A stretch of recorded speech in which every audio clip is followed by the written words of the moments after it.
asalaamualeykum wa rahmatullahi wa barakaatuhu. mbokk yi ñu ñëwaat ak yéen ci waxtaan wu gàtt rek jëm ci réew mi ñu bokk ak diine ji ñu bokk ak valeur yi ñu bokk. mu baax nag tuuti ñu def benn précision jëm ci kàddu yi nga xam ni yëkkati woon nañ ko barki démb wala démb, doon ci wax ba waxaale ci taxe yooyu nga xam ni moom la ñu wax ne dañu koy teg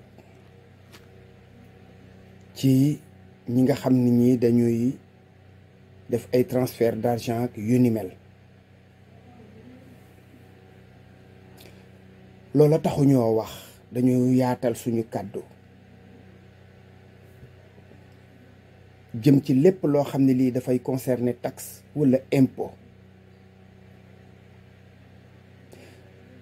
man nag duma wax loo xam ne lii amuma ca notion yu ndaw, soxlawul ngay nekk spécialiste géeju ca am ca licence walla master pour xamit nag lu yenu maanaa, ndax nag wax dëgg yàlla am naam xel te am na lu ma jàng nag, te gëstukat laa, damay xool.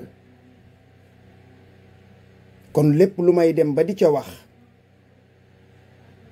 ku mu neex xalaatal lu la neex, waaye du doon loo xam ne lii la ma cay wax lu ñuy mën a weddi la, parce que danaa fexe ba indi ko jële ko ci source yu wér.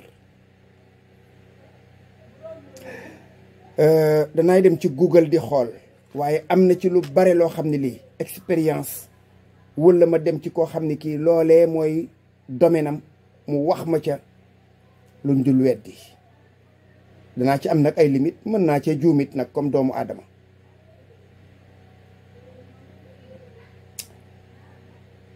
wolof nag day wax naan ki la naan sangul sa taar la bëgg. tàyyi naa di dellu si di ko waxaat. bu fekkee ne nag awma droit di jox kenn conseil, au moins ma bokk ci réew mi nag, bokk ci réew mi, bokk ci loo xam ne lii moom kenn mënu koo fànq dindi ko. ci magi réew mi laa bokk, ndax troisième âge ñooy magi réew mi, te ci ñooñu laa bokk. di ci membre actif nag, ndax tooguma ne yàcc yàccaaral rek di xoole. ba taxaw jotee def naa ca la ma mën ci sama kemtalaay kàttan. ku ko weddit weddi nga lu am. loolee ma doon def nag ci laa nekk ba tey jii, bëgg ñi nga xam ni ñoom la yàlla dogal mbir mi nekk ci seen loxo ñu am ndam. ndax man mii bu ñu amul ndam danaa bokk ci ñi am gàcce. waxuma la yaakaar ju tas ga de, danaa am tuuti gàcce. donte nag gàcce gi du rëy, parce que awma ci part de responsabilité, parce que ñoom ñoo yor di doxal. waaye la nga xam ni moom laa taxawoon di ko xeex, dana am ku ma ne ñaw du yéen a doon xeex. waaw kay, moo tax may waslu àq kéemtalaay nag lu ma ci mën. donte na nga xam ne noonu laa woon defee, ku ne xam na ne man jël naa samay distance ci mbir mi, parce que nag damay bañ a mel na kuy joggi ci palaat yi. réew nag def naa ci vidéo, am na ku ma doon jëmal sax benn cours ku ma ci doon defal cours magistral di ma jàngal, waaye man maa ci def vidéo daaw wala daaw jéeg di wax nan la am réew di doxee. ma xam ko xamin bu leer naññ. ay citoyen la yu daje ci benn bërëb, ay nit la yu daje ci benn bërëb. bu ñu daje woon ci diggu Sahara, am fa suuf suñu daje toog fa, fas fa yéene yàgg, faaw ñu organiser wu ci seen biir ngir seenu nekkin normal. organisation boobu moo indi ñu seet ci biir mbooloo mi kan la ñuy naan kaay jiite ñu, muy santaane ñuy def, muy tere ñuy bàyyi. lu ko mooy anarchie mooy am, ku nekk dem ak sa bopp, te loolu mënta ne. kooku nga xam ne moom la ñu jiital dana tànn ay jëwriñ yu koy jàppale ca la muy def, ndax moom doo nga mënul lépp. jëwriñ yooya tànn ñoom itam yeneeni jëwriñ, noonu lañ koy defee ba ca suuf. kon mu nekk ak càll la, kenn ku ci ne ñu jox la ay responsabilité yooyu yor ngir lii ñu yor kenn ku ci nekk def ci sa wàll ñu daje ca pénc ma lépp di benn. ñu ne waaw loolu day mën naa nekk waaye day am lu mu laaj de. ñu ne lu mu laaj mu ne day ay laaj ay moyens ay jumtuwaay yu ñu koy mën a defloo. ñu ne kon seen kaaraange dañ ko soxla faawu ñu génnee lu ñuy defee kaaraange. wér-gu-yaram faawu ñu génnee lu ñu mën a defee wér-gu-yaram. njàng meeg yar bi faawu ñu génnee lu ñuy defee loolu. ñu ne waaw nu ñuy def ba am ko ñu ne ah yéen ñi nga xam ni kat yéen fas yéene dëkk kenn ku ci nekk la nga xam ni moom ngay am ci bëccëg bi da ngay dem indi ko ñu jox ko ki nga xam ni kii moom la ñu wóolu ci mbir mi. noonu lañ daan organiser mbir yi. mën nañ fee toog ba suba di nettali loolu wala di ko jéem a leeral. loolu moo indi am réew.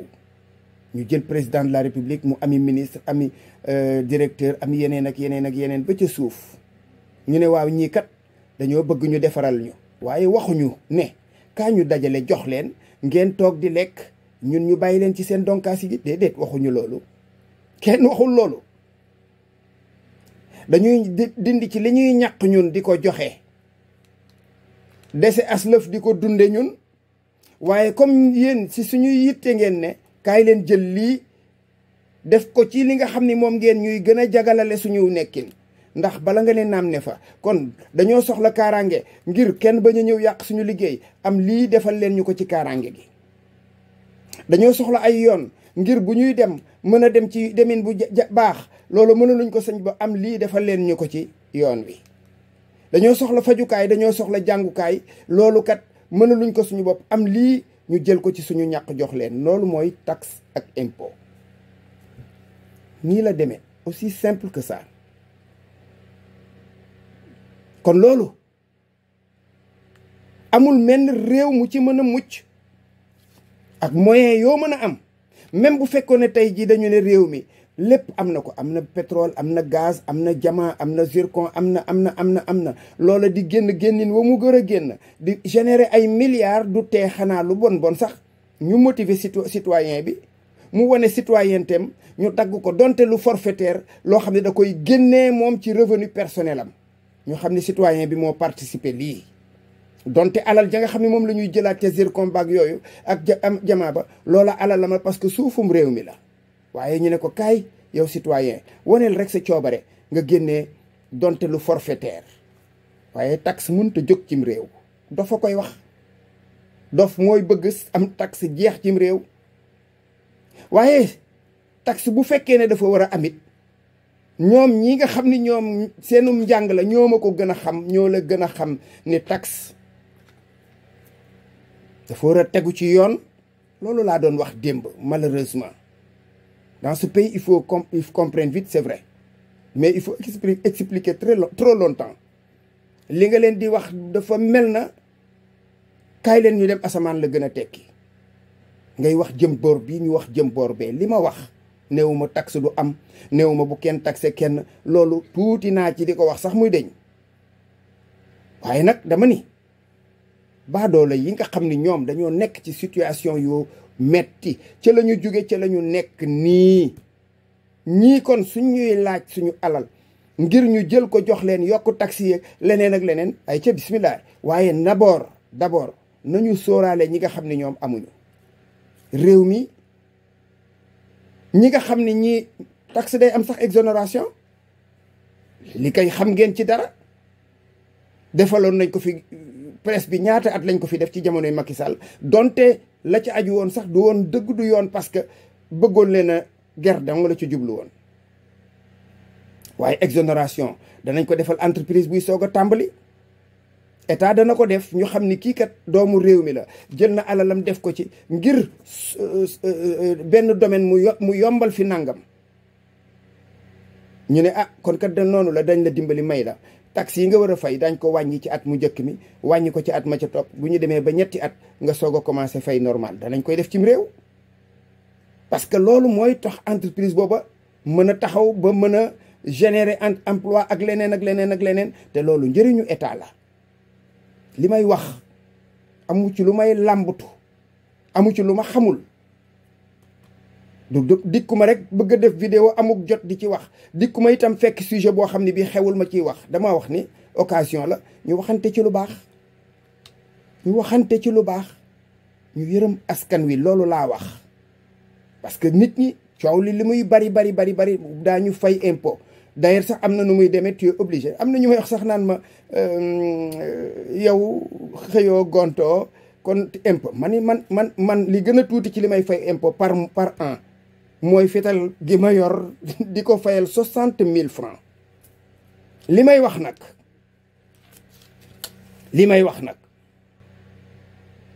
ñi nga xam ni ñoom ñoo yor fital ci seen kër doy nañu ma ci seede.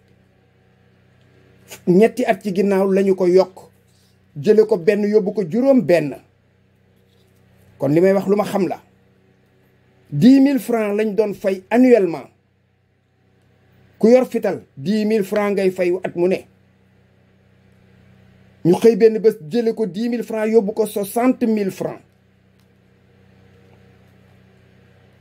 li may wax nag dem leen ngeen laaj ko association bi nga xam ni ñoom ci wàllu woowu la ñuy yëngatu, ñoom ay tiir ak yu demee noonu. su fekkee da ngay majoré nga jóge 10 dem 60 boobu majoration wax dëgg yàlla lan lay tekki, lan lay tekki. man xam naa taxe, xam naa impôt, xam naa sax taxe yi nga xam ne moom la ñuy war a def ci denrée alimentaire masalan, ak ba nga xam dañ koy def ci benn objet boo xam ne bii daanaka tiitaru la rek wala puukare. sànq rek maa ngi ciy waxtaan ak sama benn doom bu jigéen. kon waxuma waxu ñuy dindi taxe wala nangam état mënta dem te demul ak taxe. loolu kenn sañul wax safaan bi, waaye nañu yërëm askan wi. sañ naa ko wax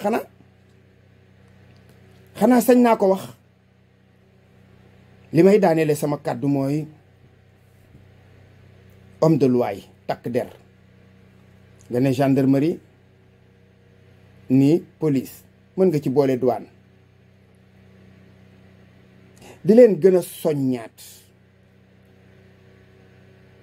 ci ñu gën a rafetal seen diggante ak askan wi. askan wi seeni baay ak seeni ndey la, seeni nijaay ak seeni bàjjan la, seeni jabar ak seeni jëkkër, seeni doom ak seeni rakk.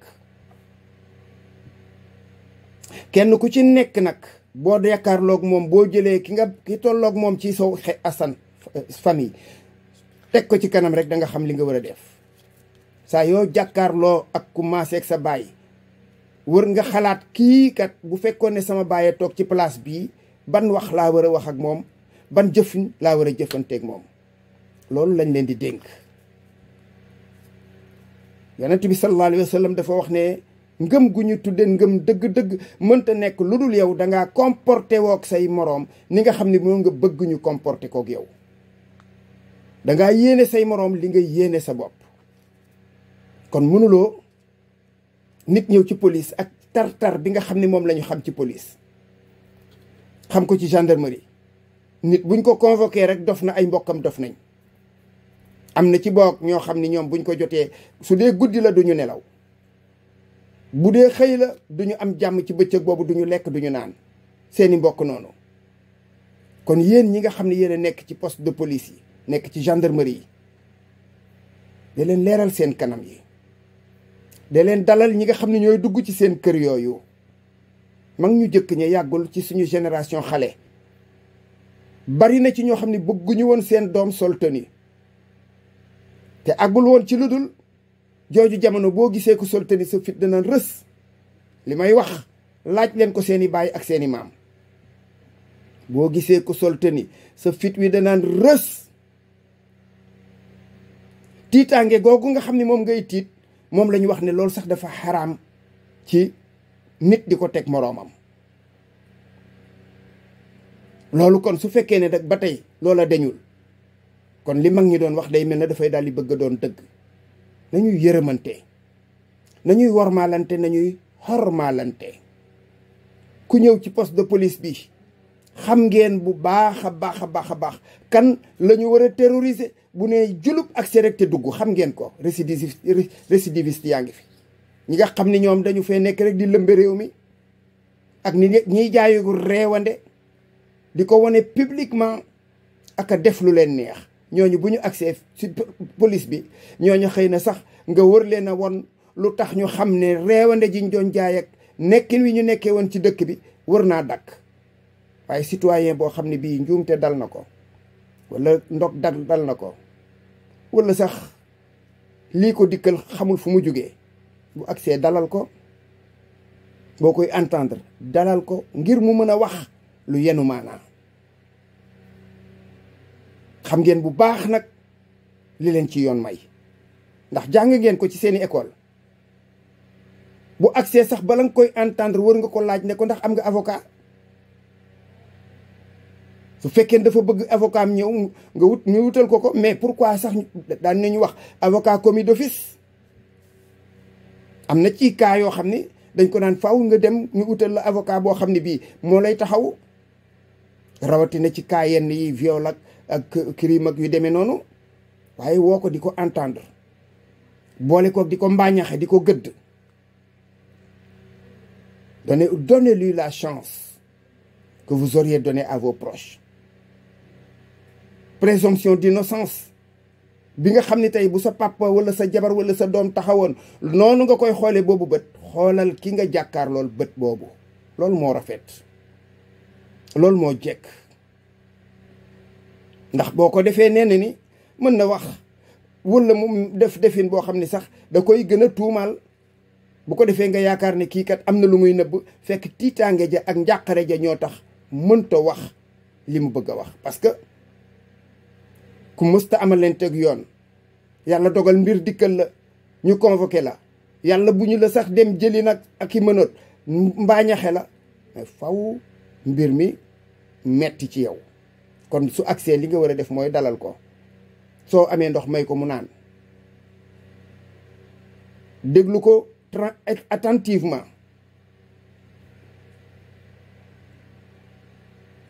di ko jéem a orientation boo xam ne bii dana tax mu mën a wax li mu mën a wax un petit geste de tendresse ça ne coûte pas grand-chose ça ne coûte pas grand-chose kon ñu ngi leen koy dénkaat bu baax parce que nag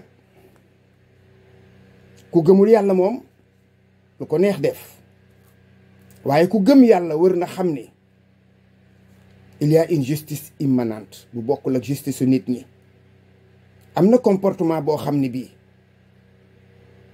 boo solee tenue di def abus ci koo xam ni kii sequ leen ko wala warloo woon teeg moom loolu suñu borom mu lay xaar bés de te wallahi bala ngaa dajeeg moom ëllëg danga dajeeg moom fii ba pare bari na koy gis muy sol tenue nekk ci li ko neex di def li ko neex mu jëntalug dundam lii ma leen di wax nag expérience laa ci wax su ma bañul woon a tuddi tur limal leen ko